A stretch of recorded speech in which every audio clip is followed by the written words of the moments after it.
We're back with another DC breakdown of Escape from the Bloodkeep. Episode 5. There's only 6 episodes of this whole thing, and I'm going to take different clips here, give you a little highlight setup just in case, because if you haven't seen this episode, you don't have to have seen this to be able to learn the absolute gems of information from this players and the Dungeon Master, Brennan Lee Mulligan. If you do want to see the episode in its entirety, you can check out the top link in the description to Dimension 20's Escape from the Bloodkeep. They have a whole bunch of other stuff on there, and we're approaching the finale here, and I want to know what you guys want to see next. But first, the sponsor of this video and this entire series is you guys. And what I mean by that is these videos, honestly, they just don't perform that well as far as YouTube goes, and compared to my other videos, they just really don't. And I ultimately don't care because I see too many times in the comments and in other places that you guys love these things. The people that do watch them look forward to these, and I can't let you guys down. And the only reason I'm able to make decisions like that without worrying about the fate of the channel and where it's going to go is because of my supporters over on Patreon. They support what I do here every single month, and in reward, I also give monthly D&D content to help with your dungeon mastering, help with your gameplay of the actual stuff you can use in your games right now and other homebrew systems. So if you're interested in that, want to see what it's all about, check out the link in the description. But now let's get into this breakdown. So for this first clip, this is a great thing to say at a meta level as a dungeon master. I've talked in these other breakdowns in Escape from the Bloodkeep. Brennan puts his players on the spot a lot and like improvisational, ask them like, what would your character do? And like, you know what I'm saying? And he gives them not that much time to think about it sometimes, and he challenges them, which is good. You should do that to your players. It makes them better players. But Brennan throws out a disclaimer here before he goes around and does this, because this might not, you might not have something this maybe it's too specific, and you know those times of the Dungeon Master where it would be what you're about to ask them is a little bit of a bigger ask than normal. So in this clip, the episode picks up. We're 5 minutes into the episode. We're right at the very top of this whole thing. In the last episode, episode 4, they were having a skyship battle, and the skyship exploded and is now, they're all now free falling down to the ground. That's where they ended last. What a great way to mid free fall end a session right there. So at the top of this session, they are free falling and they got to see what they want to do. I'm going to go around the table, and probably the answer to this question is nothing. So I want you to make it okay for you to say nothing. But is there anything you guys are attempting to do as you begin to fall? Reika. I feel a sharp pain from within my belly. No! She's Wait, pregnant, what? for the record.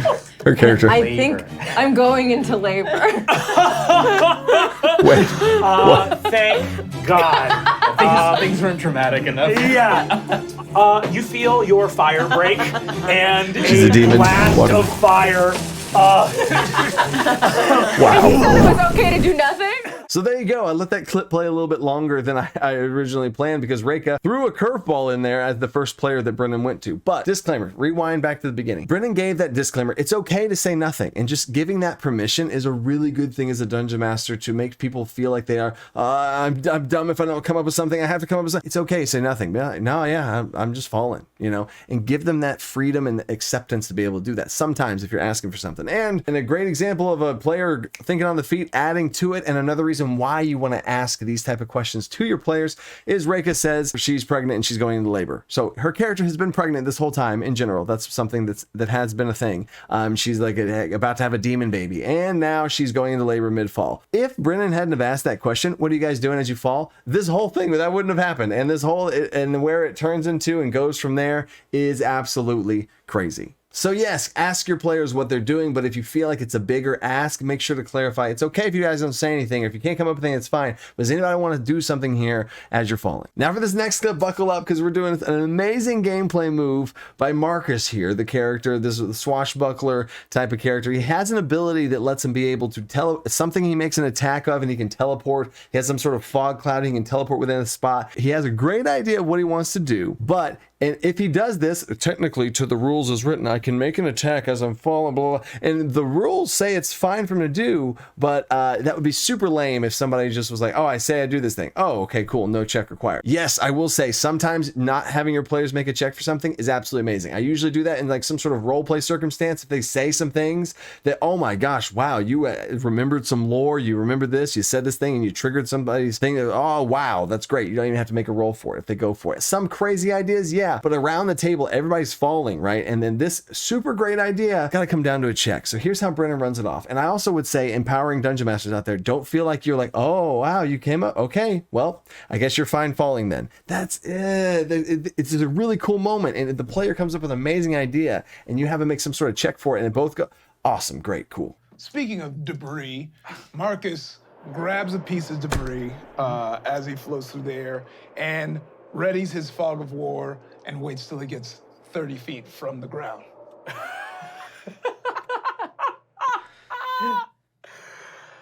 I mean, I'm gonna make you make a check. There's gonna be some skill checks involved. It's the most wild shit I've ever heard. So that was the go around the table. What is everybody doing as they're falling? Marcus was the last person. He's like, all right, cool, that's wild, but I'm gonna make you make a check for that. And I love it. I love it. The fact that he's able to do that is awesome creativity on his part, and I would lower the DC or other things. We'll see what Brennan's about to do for it, but that's awesome. And I'm gonna make you make a check for it, but damn, that's cool. So he establishes like, yeah, you're gonna make a check for it, but then also gives him the props of how badass that thing he said he was gonna do. Basically, if I remember correctly, it's gonna be some sort of like he's in 30 feet of the ground. He's gonna make an attack and teleport to the ground. That's what the whole thing's gonna be. But let's see what Brennan does. Marcus, we have a skill check. This is going to be I'm just gonna say that attacking this thing at this is literally the like, if an elevator falls and I jump in the last second. Cool. So we're gonna do a flat dexterity check, no skill, no proficiency bonus to this. Okay. DC 20 dexterity check. All right. Wow. That's a harsh It's rule. gonna be 11. You get fog of war, slash the ship, and teleport. And you have only ever teleported with fog of war, moving under your own power. You learn an interesting thing about the physics of fog of war, which is that as you exit the teleportation effect, you maintain the velocity. So instead of hitting the ground going straight down, you shoot at like 90 miles an hour going horizontal. Just skidding.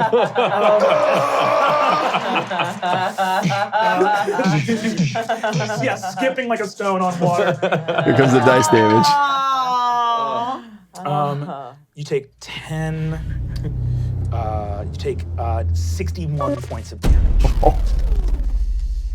What's Marcus at? I am at 35. Another little thing there is Brennan does this a lot in his dungeon mastering, more so than other dungeon masters I watch, and more so than I do, but I do think it's something I have done before, and I wonder if it's for the same reason. But a lot of times, what's that put you at now? And having that pulse check of how much health they're at does give you a lot of information as a dungeon master to do with it as you want. To know like, ooh, is this lethal for them? Ooh, I don't know. Just knowing their health gives you a little bit more of like, how hard or how easy do I go on certain things? I don't know if that's what Brennan's doing with that, but a lot of times he wants to know, hey, so what does that put you at? But anyway, to break down this clip, great idea by the player that should not go unaccounted for. Just in general, it should not go unaccounted for. It shouldn't just be like, oh yeah, Marcus does this crazy thing where you time up and like you're falling free fall and you do some gamey type mechanic, but it actually is pretty creative. I love it. And then, oh, it just works. No check required. It definitely should be a check. Brennan's interpretation was a flat dexterity check. So it's just a D20 plus your dexterity modifier. And the DC is 20. Woo!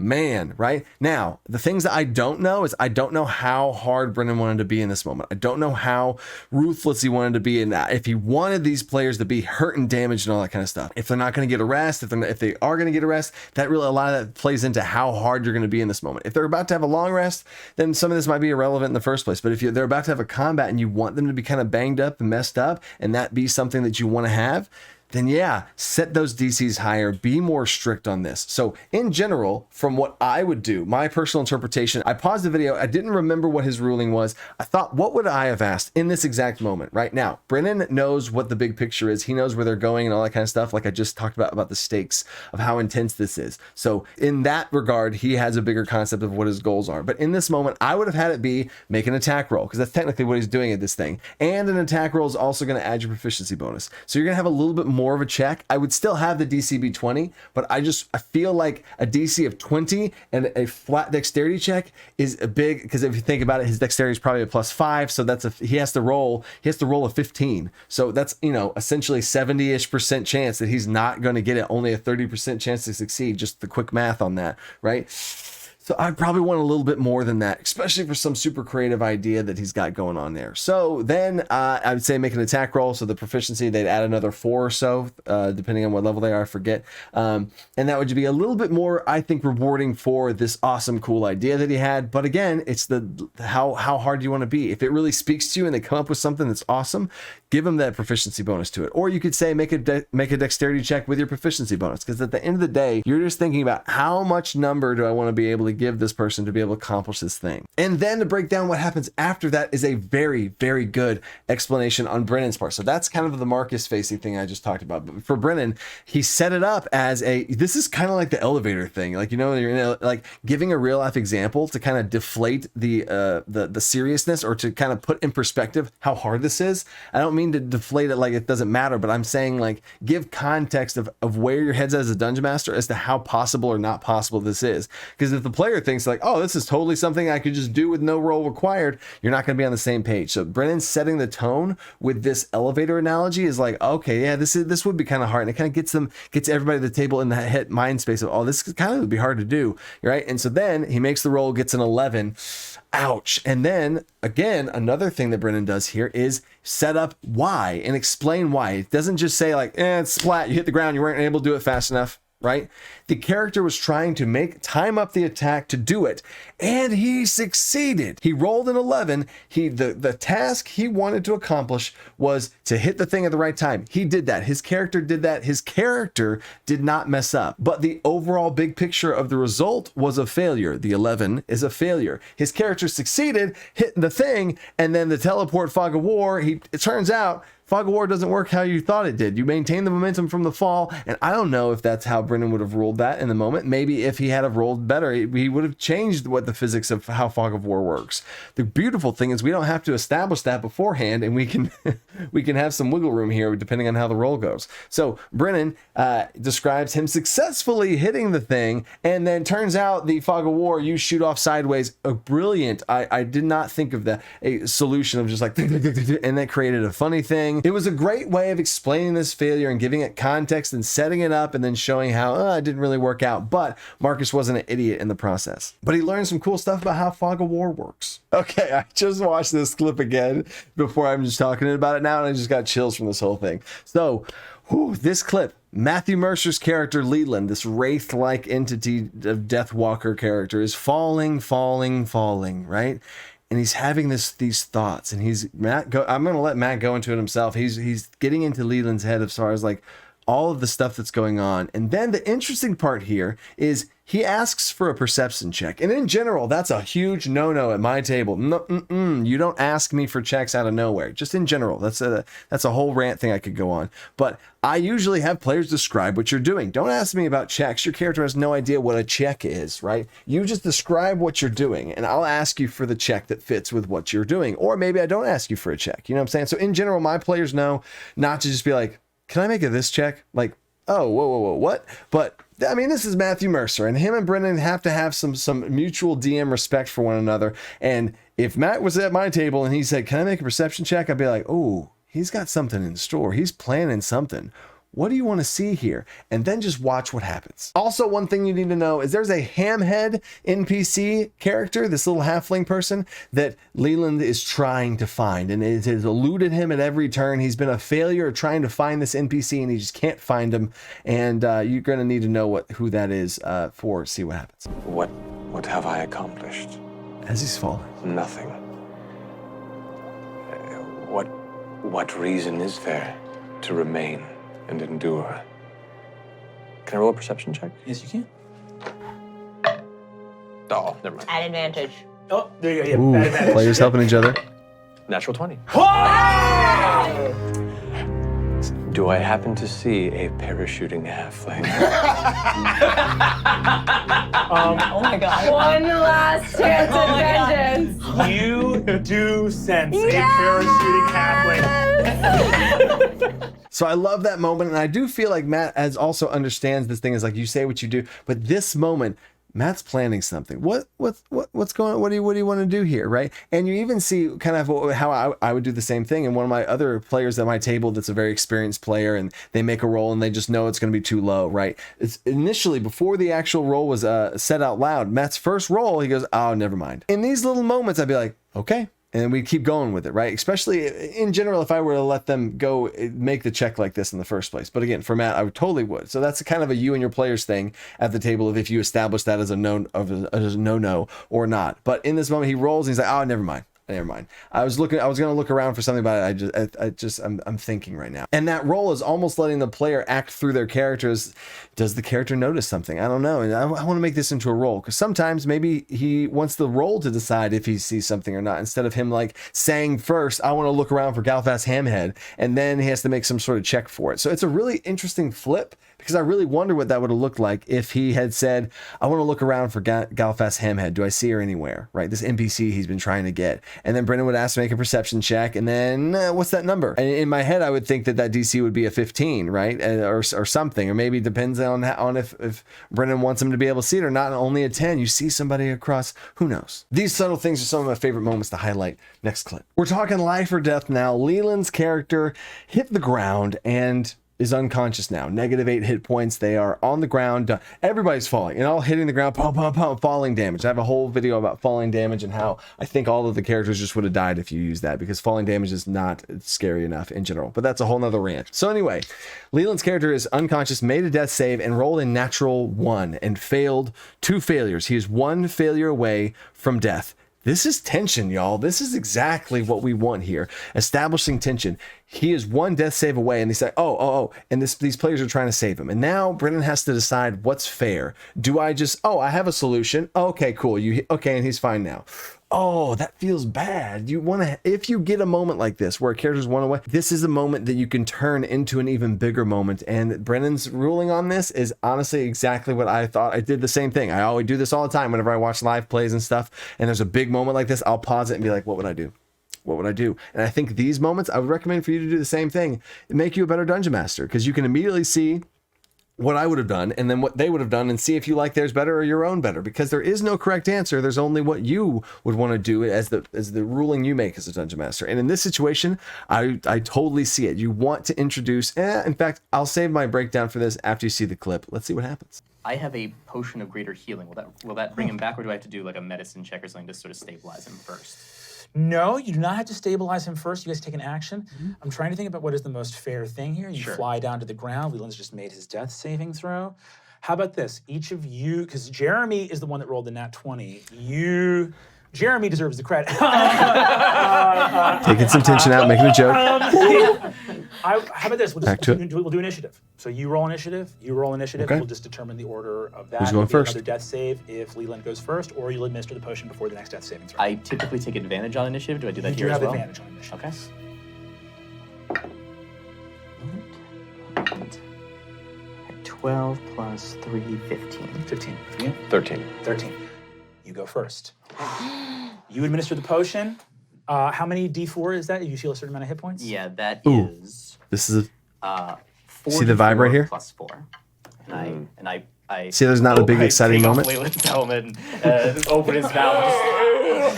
I'm covered in Jeremy mucus. And he comes back? And, still smell vaguely of like bog and cloud. Like, here you go, buddy. Don't go talking yet. And he's back. So a couple things here, because I did not I remembered this being more epic than whenever I watch it back, and I say this all the time, the hype rolls. Here we go. Set up the thing. This could happen all the time at your table and you don't even realize it's happening. This moment could have been a bigger moment, right? I break these down all the time, highlighting how this is an example, but this is an example of a time where it could have been a bigger moment. So once Brennan made the decision of, all right, here's what it's going to be. It's going to be an initiative check, right? It's going to be whoever goes first, right? So stop right there. They started rolling initiative and they see the numbers, and as soon as they say the numbers, Leiland's either safe or he's not. And then Brennan did say if Leiland goes first, then he's going to make another death save, right? So he at least established some tension. But I'm saying for me, this is a big moment. A character's about to maybe die. You want to put these moments up on a pedestal and really hype them up. So I would have said, all right, Leiland, I want you to make Leiland, roll initiative real quick. Hold on, don't roll initiative. One at a time. Each roll is important. And I would have said, Leiland, go ahead and make your roll. And he'd make his roll and he would have said 13. Okay, all right, look. It all comes down to this. You have to roll 13 or higher, because if 13, I would rule that they could go first because, you know, they can choose at that point, whatever. 13 or higher, you have a chance. You immediately save Leiland. You'll be able to apply the healing potion and you save him. Say all the stuff that's going to happen beforehand so that they know it all comes down to this roll. Because instead, the roll happens, he goes first, and then he says he gets a healing potion, pours it in there, and then he's back. But there's no like moment of like, they did it, right? The dice are what are connected to these moments of if it happens or not, right? So that's what I would have done. Is I would have said, here we go, and then I'd have him roll. Also, another little layer there. In general, I have this is a rule at my table. This might sound like a stupid, overly strict rule, but in general, I don't have overly strict rules. This is just very important. If you roll with advantage or disadvantage, you have to roll the dice at the same time. That's a rule at my table. I think it's very important for the tension and pacing of things, right? If you roll and then you get it, let's say, because in this initiative thing, he rolled twice. First of all, it takes longer. First of all, you're rolling and then you're rolling. You do math in 2 different occasions, whatever, right? It just takes longer, just in general. But he rolls and then rolls again, and then he gets on the second one, right? If you there's one moment of rolling and you're looking for which one, oh, I got it, right? Or you didn't. Instead of this, like you roll for the first one, it just feels weird. So either way, I would have set the stage up. All right, you got to beat at this. What's your +2 initiative? Oh, it's a +3. Okay, you have to get a 10 on the dice or higher. Roll with advantage. Here we go. And now at this point, everyone knows they're looking for a double digits on that dice, and if it's a 10 or higher, Leiland's safe. That is usually what Brennan does in these moments, especially in this thing, but it kind of happens so quickly and then it's done, and then, oh, okay, the rolls happen. And in these moments, you have to adjudicate how this is going. I think Brennan made a very great, fair ruling. And the other thing I want to say to break down that point is when you have times as a dungeon master where there's something that you want to be fair on, the more checks you insert for them to have chances to succeed, the easier it's going to be for them to succeed. He could say, no, all right, no, I think, but Leiland hit the ground first. It's going to, in your process to get over there, he's gonna have to make one more death save. You could totally make that ruling as a dungeon master, but if you want to be one notch more easy, you could have them make a check for it. All right, I want you to make a check for this. If you can beat this, it's going to be this. Okay, cool. And then that's one more chance for them to save it. Oh, and you fail that. Okay, now it's going to be some sort of sick contest to see who goes first. And now, okay, now, and you want to be careful implementing too many of these checkpoints through, because then it just feels like you just keep giving them a chance, keep giving them a chance, and it doesn't feel as earned, right? So you got to find that balance of how many chances do you give them. In this case, in general, I would usually say give them one chance, and then okay, now it's going to come down to something bad happening. And the perfect clip now to send us off into episode 6 here is this one right here. Guys, why don't we all just get one big hug around the fountain? Villains. This was supposed to be the evil game. This was the evil one. D&D is too powerful a force for good in the world. Like, wow, working together and being united in social situations really makes me see that we are all in it together. Incredible. And as you will see in next episode, in the season finale, episode 6, of how this villain campaign turns, and there's actually some more behind the scenes information I have of how it was supposed to happen and what Brennan thought was supposed to happen, and then what actually happened is way different and more cooler of a story because it's multiple people telling the story together, which is what this whole thing's about. So, till next time, stay creative. Think outside that box. Peace.